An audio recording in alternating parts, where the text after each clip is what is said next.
अभी मैं कुंदन कुमार क्लास 6 की जो आप पैक्ड विद द सन अंग्रेजी की बुक है उसकी आज मैं what happened to the reptiles chapter की थर्ड पार्ट अर्थात तीसरी वीडियो बनाने जा रहा हूँ। इससे पहले कि आप सेकेंड पार्ट तक का वीडियो अवश्य ही देख लें, तभी आपको ये पूर्ण रूपेण ये समझ में आएगा, नहीं तो नहीं समझ में आएगा। जैसे कि अभी पीछे वाले वीडियो में आपको यहाँ तक बता दिया था कि they were to leave the forest and since they could move fast. ये दे वर्ड स्नेक्स के लिए आया। इससे पीछे वाले में आप देखें कि कछुआ को भगाने की बातचीत हुई थी, अभी सांप की भगाने की बातचीत चल रही है। और माकर जो इस स्टोरी में जो मेन कैरेक्टर के रूप में जो कह सकते हैं कि माकर कौन है, तो माकर एक अपने आप में जो क्रोकोडाइल है, उन्हें पूर्ण रूपेण इस सब की तैयारी कर रहा था कि सांप को अब बोलता है कि वो छोड़ने ही वाले थे वो जंगल को, क्योंकि since they could move fast, क्योंकि वो तेज़ी से चल सकते थे, इसलिए they had to go in a day.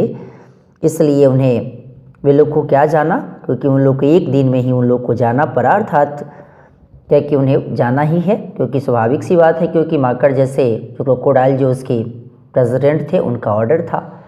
अब यहाँ से चलता हूँ कि Naga the head of the snakes pleaded for more time but Makar would not give in. Naga जो कि स्नेक्स का एक मुख्य लीडर अर्थात हेड था, वो स्नेक्स का बार बार उससे विनती करता रहा, ज़्यादा से ज़्यादा उससे विनती भी किया। प्लीड मतलब होता है विनती करना। But Makar would not give in, लेकिन गिव इन मतलब होता है इल अर्थात झुकना। लेकिन माकर अपनी जो बातें उसने बोला था उस पर थोड़ा भी झुका नहीं, बिल्कुल डिगा ही रहा। At the meeting he silenced the others. Meeting में उसने क्या किया कि दूसरे को भी चुप करा दिया। जितने भी सारे अदर जानवर थे, सारे जो रेप्टाइल्स थे, सबको चुप करा दिया। यहाँ साइलेंस्ड है, साइलेंस्ड मतलब होता है क्वाइटेंट, जो कि मतलब होता है चुप करा देना, जो मैंने यहाँ लिखा भी है।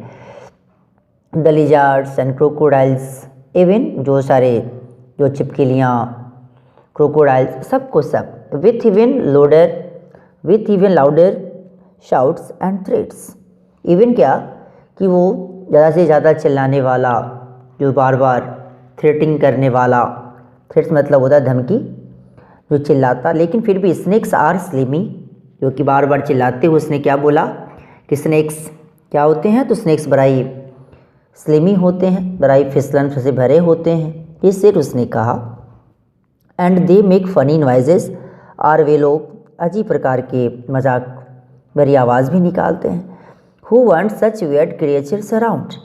यहाँ जो वियर्ड है WEIRD, वियर्ड का मतलब होता है भयानक। कहता है इस प्रकार के जानवर को कौन चाहता है बताओ। Again no one dare to disagree with Makar and so the snake slept. और पुनः फिर कोई भी इसकी बातों को असहमत नहीं किया, डिसएग्री नहीं किया, क्योंकि किसी को हिम्मत नहीं हुई इसे करने की, जो कि माकर का जो बातें थी इसमें। And so the snake slept, इसलिए स्नेक्स को क्या कर दिया गया, उसे छोड़ दिया गया। For a while the animals of the forest were happy because they had been a little afraid of the.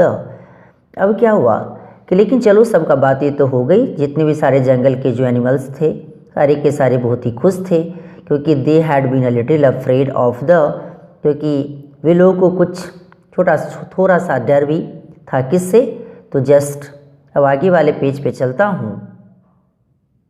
पीछे वाले पेज में आपने देखा कि इसलिए सारे के सारे छोटे जानवर जो जंगल में रहने वाले थे बड़े खुश हो गए, क्योंकि वे लोगों को किससे डरना पड़ता था, तो स्नेक से डरना पड़ता था। इसलिए you never knew when one of them might lose his temper and speech some venom at you.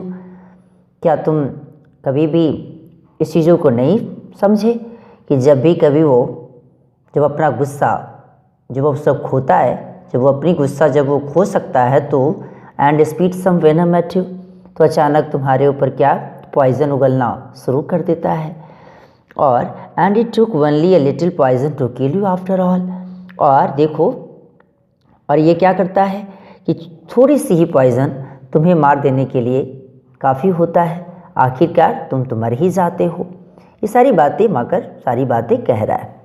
The lizards were also ordered to leave and the whole forest now belonged to Marker and his group. अब क्या हुआ कि lizards को भी अब जाने का order दे दिया जाता है, उस जंगल को छोड़ने का ऑर्डर दे दिया जाता है। And the whole forest now belong to Makar and his group, और पूरे के पूरे जंगल अब माकर साहब के अधीन हो जाता है और उसकी ग्रुप के अधीन भी हो जाता है। The crocodiles faced unforeseen problems in the absence of their fellow reptiles. अब क्रोकोडाइल्स ने एक आकस्मिक, अनफोर्सिन, न चाहते हुए समस्या का क्या किया, उसे फेस किया, क्योंकि जितने सारे रेप्टाइल्स जो जंगल में नहीं थे इस कारण, इन द एब्सेंस ऑफ, क्योंकि उनके न प्रेजेंट में होने की वजह से। दे सून रियलाइज्ड दैट देयर हैप्पीनेस ले in their fellow creatures happiness and home coming. अब वे लोग वो जल्दी चीज़ों को समझ गए कि इन लोग की जो हैप्पीनेस जो उन्हीं लोगों की वजह से थी, कि इस प्रकार की बातें को और उन लोगों को न रहने से कितनी नुकसान हो, इसकी बातों को पूर्ण रूप में वे लोग समझ गए थे। अब जरा सा थोड़ा सा पेज को आगे बढ़ाता हूँ।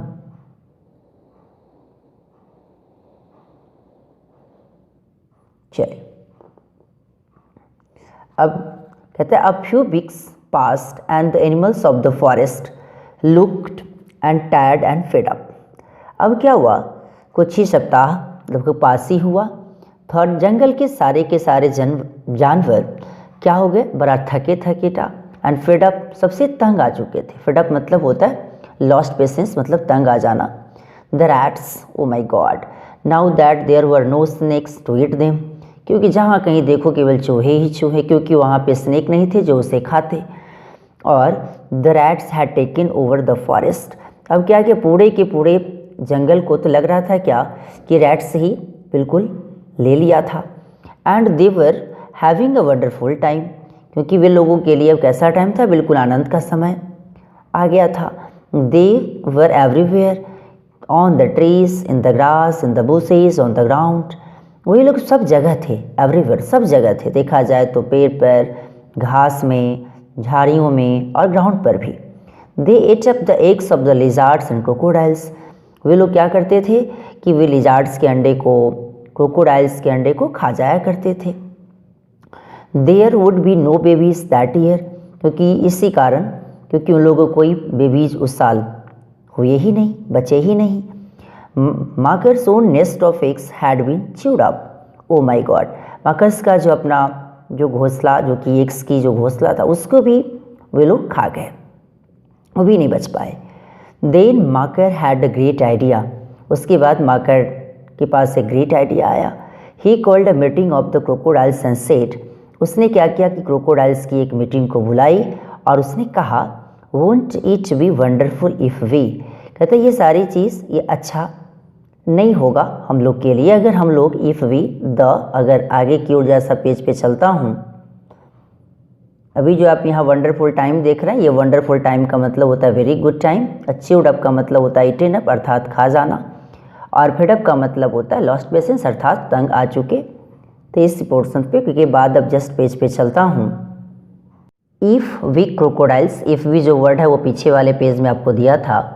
If we crocodiles could have the whole jungle for ourselves. Oh my god, कितना अच्छा होगा जब हम लोग के पूरे जंगल्स हम लोग के हाथी होता, नो वन बट अस। लेकिन चलो कोई बात नहीं, लेकिन हम लोग ले there these lizards now just look at them. Oh my god, ये सब सारे के सारे लिजार्ड्स जो अब क्या करेंगे, जो उन लोग के ऊपर देखते हैं। They have the strangest habits and some of them even change colour. देखो, क्योंकि वे लोग के पास एक अजीब प्रकार की हैबिट होती है, क्योंकि वे लोग क्या करते हैं, बहुत जल्दी ही अपने कलर को चेंज कर लेते हैं। और how can we trust someone who is green one minute red the next. बताओ तो कि हम लोग कैसे एक दूसरे के ऊपर, जो कि समवन, किसी के ऊपर कैसे विश्वास कर सकते हैं, जो कि कुछ मिनट में ग्रीन हो जाता है तो कभी अगले क्षण में रेड। अब let us get rid of them, चलो अब हम लोग को उससे छुटकारा मिला। गेट रीड ऑफ मतलब होता है छुटकारा मिलना। By now the crocodiles were really scared of Makar. अब क्या हुआ, अब तक, बाई नाउ मतलब अब तक, अब जितने सारे क्रोकोडाइल्स वहाँ थे रियली में, अब माकर से भी स्केयर्ड मतलब डर जाना, भयभीत हो जाना, उससे भी डर गए थे। सो दे क्लैप्ड एंड चीयर्ड, वे लोग क्या कि डर के मारे ही सही, लेकिन वे लोग क्या किया, तालियां बजाए और चीयर्ड, खुश हुआ। माकर वॉज प्लीज्ड, माकर भी खुश था। The lizards left the forest, क्योंकि अब लिजार्ड्स की बारी थी, लिजार्ड्स भी अब जंगल छोड़ चले गए। Some with their babies on their backs, कुछ ने तो अपने बच्चे को अपने पीठ पर ही रख के चल दिया। बट नाउ, लेकिन अब, then life should have been wonderful for the crocodiles of Pambupati, लेकिन अब क्या हुआ कि जब लाइफ को अब क्या हो जाना चाहिए था, तो अब आश्चर्यजनक से भरा हुआ लाइफ किसका हो गया, पाम्बुपति की क्रोकोडाइल्स का। All kinds of hateful things began to happen, सब कुछ बेकार तरीक़ों से घटित होना शुरू हो गया। To begin with, the rats grew bolder by the day, दिन प्रतिदिन जितने भी सारे चूहे थे वो चूहे धीरे धीरे और बड़े और साहसी होते चलते चले गए। बोल्ड मतलब साहसी, और बड़ा सा, और बड़ा होता चलता चला गया दिन प्रतिदिन। बाय द डे का मतलब होता है दिन प्रतिदिन। दे बिकेम सो फेयरलेस, अब क्या हुआ, दिन प्रतिदिन वो और ज़्यादा क्या होते गए, तो और फेयरलेस, उसके पास डर नहीं था।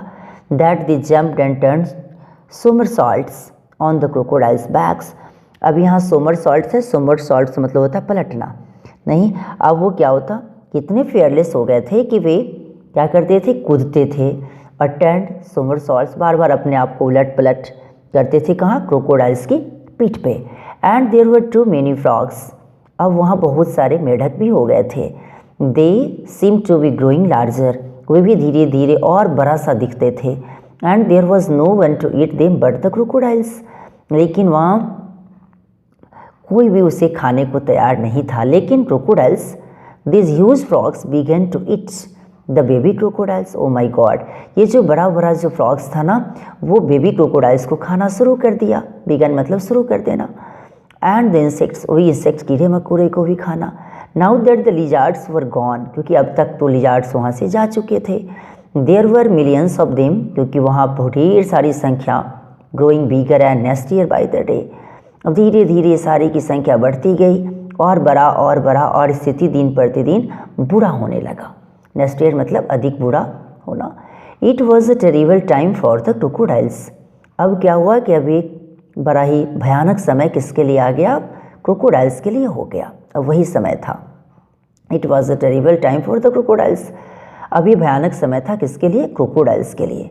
दे couldn't understand what had happened to their happy forest home, अब वे लोग कुछ समझ नहीं सकते थे कि अब, अंडरस्टैंड मतलब समझना, वे लोग अब समझ नहीं सकते थे कि आखिर इस जो सुंदर सा एक खुशी नुमा जो फॉरेस्ट उनका घर था, उसमें अब क्या हुआ, कुछ समझ में इन्हें नहीं आ रहा था। इससे पहले भी मैं आपको बताऊं कि आपको कोई भी काम करने से पहले सोचना चाहिए, सबका अपना अपना एक इम्पोर्टेंस होता है, लेकिन इस प्रकार का माकर साहब कुछ नहीं सोचे, अब इसका कंडीशन गड़बड़ हो गई। जस्ट इसी के नेक्स्ट पेज पे चलता हूँ। इसके बाद, then one day a squeaky little voice piped up at one of their meetings, अब क्या हुआ कि तब एक दिन एक चूचू की आवाज़ करती हुई आवाज़ आई उन लोगों की मीटिंग पर कि we know why the forest has gone crazy, हम लोग जानते हैं ना कि हम लोग का ये जंगल इतना पागल क्यों हो गया है, इतना बेकार क्यों हो गया है, डोंट वी नो, जानते हैं ना। Suddenly every one was silent, अचानक सबके सब चुप हो गए। दे लुक्ड एट माकर फेयरफुली, सारे लोग डरे हुए माकर के ऊपर देखा। बट टू देयर सरप्राइज, लेकिन उनकी आश्चर्यजनक बातों से ही लुक्ड नर्वस, वो कैसा दिखा, बिल्कुल नर्वस दिखा। ही shook a rat off his tail and asked the small crocodile, उसने अपने आप को पीछा छुड़ाता हुआ और उसने छोटे क्रोकोडाइल से पूछा कि वाई लिटिल फेलो, बताओ कि आखिर क्यों हुआ little fellow. It all began with the rot, क्योंकि तो जो भी कुछ हुआ वो सबके सब क्षति हो गए थे। ओके सेड माकर, मकार ने कहा कि हाँ चलो ठीक है, there is no need to talk so much, ठीक है, ज़्यादा बात करने की कोई आवश्यकता नहीं है। Makar didn't want to admit he was wrong, Makar अभी भी अपनी गलती को स्वीकार करने को तैयार नहीं चाहते थे कि वह गलत हैं। बट इट डिडेंट मैटर, कि चलो कोई बात नहीं। All the crocodiles new now that he was naught L that strong और पावरफुल, लेकिन सारे के सारे क्रोकोडाइल्स इस बातों को समझते थे क्योंकि वो अब इतने स्ट्रॉन्ग और पावरफुल अब नहीं है, और ऑलवेज राइट, क्योंकि हमेशा सही। They sent urgent messages all over the place for the tortoises, snakes and lizards to come back to Pambupati. वे लोगों ने क्या किया, जितने भी सारे जो रेप्टाइल्स थे वहाँ रहने वाले सारे, जो कि कौन, जो अभी ऑल द क्रोकोडाइल्स, वे सारे के सारे क्या किए कि पूरे क्षेत्र में मैसेज फैला दिए, जो कि टर्टवाइज को, स्नेक्स को और लिजार्ड्स को, क्योंकि चलो ठीक है, वो जितनी जल्दी हो सके कम बैक टू पाम्बुपति, सारे के सारे लौट चलो कहाँ, पाम्बुपति की ओर। And what a great day it was when these creatures came back. तो वो कितना सुनहरा दिन था, कितना अच्छा दिन था वो, जब सारे के सारे क्रिएचर वहाँ, कितने सारे के सारे प्राणी वहाँ लौटे। फैमिली आफ्टर फैमिली, पूरे के पूरे परिवार के परिवार, with their little ones on their backs or straggling behind, shouting at their parents to wait for them। और छोटे छोटे अपने बच्चों के साथ अपने पीठ पर लिए हुए और स्ट्रैगलिंग बिहाइंड, कोई कुछ तो पीछे आते हुए, shouting at their parents to wait for them। कुछ लोग तो अपने पेरेंट्स के लिए भी बेचारे इंतज़ार करता हुआ और उसी पर चिल्लाते हुए दिख रहे थे। स्ट्रैगलिंग मतलब होता है लेफ्ट बिहाइंड, अर्थात पीछे छोड़ देना। अब इसी के जस्ट आगे वाले पेज पे चलता हूँ। क्या हुआ कि in 2 months the forest was back to normal. 2 महीनों में लगभग पूरे की पूरी फॉरेस्ट अब कैसे हो गए, पहले जैसा हुए। बैक टू नॉर्मल मतलब होता है एज इट वाज, जैसे पहले था। द रैट्स डिसअपियर्ड, सारे चूहे गायब हो गए। And the insects and the smell and the world finally went back to its familiar world self. अब क्या हुआ, सारे के कीड़े मकोड़े भी और स्मेल बोले तो गंध भी, एंड जो दुनिया पहले वाली थी, जो पहले वाली दुनिया पुनः फिर आ गई जैसे जो पहले से थी। Well Prem said the old man, old man ने कहा कि अच्छा Prem, have you fallen sleep, क्या तुम सो गए हो। Did my story send you up to dreamland, oh my god, क्या मेरी स्टोरी, क्या तुम्हें वहाँ तक, उस प्रकार की जो नींद है, जो द लैंड ऑफ ड्रीम, क्या वहाँ तक पहुँचा दी है। आई सुक माई हेड, मैंने अपना हेड हिलाया। नो ग्रैंडफादर, नहीं, आई वॉज जस्ट थिंकिंग, मैं तो अभी सोच ही रहा था। Maybe it is time I went back to my own village, कि शायद हो सकता है कि यही वो समय है जो कि मैं शायद अपने गांव में चला गया था। Because I have a story to tell them, क्योंकि मेरे पास एक स्टोरी है उन लोग को सुनाने के लिए। But what if they don't listen to me, पता नहीं क्या वे लोग इसे सुनते हैं मेरे से, वो एक अलग की बात है। अगर वे लोग सुनना पसंद करते तो मैं उसे सुनाऊंगा, पता नहीं क्या होगा। We can only keep at it my son, ठीक है, हम लोग डटे रह सकते हैं बेटे, मेरा बेटा। Tell these stories again and again, इसी स्टोरीज़ को बार बार मैं सुनाऊंगा। To more and more people, ज़्यादा से ज़्यादा लोगों को सुनाना। Some of them may laugh at you, कुछ लोग तुम्हारे ऊपर हंस सकते हैं। और say your stories are untrue, कुछ लोग ऐसे भी कह सकते हैं कि तुम्हारी स्टोरीज सही नहीं है। बट दे में रिमेंबर देम वन डे, एक दिन हो सकता है कि वे लोग इस स्टोरी को याद कर सकते हैं। दे में रिमेंबर देम, वे लोग उस स्टोरीज़ को याद कर सकते हैं। And understand that each of us has a place in this strange funny world of hours. अब वे लोग हो सकता है किसी प्रत्येक चीज़ों को हम लोग को ऐसे समझ भी सकते हैं कि इतने एक ऐसा place, us has a place, मेरे पास, हम लोग के पास एक ऐसा प्लेस है इन दिस स्ट्रेंज, इस प्रकार की अजनबी में फ़नी वर्ल्ड ऑफ आवर्स, जो कि हमारी दुनिया क्या है, बिल्कुल फ़नी वर्ल्ड के रूप में हम लोग के लिए बन जाएगी नहीं। और ये आज चैप्टर अभी आपका कंप्लीट हुआ। और ये वीडियो आपको कैसा लगा इसके बारे में लाइक, सब्सक्राइब एंड कमेंट करना ना भूलें और इसे शेयर भी करें। Thanks a lot.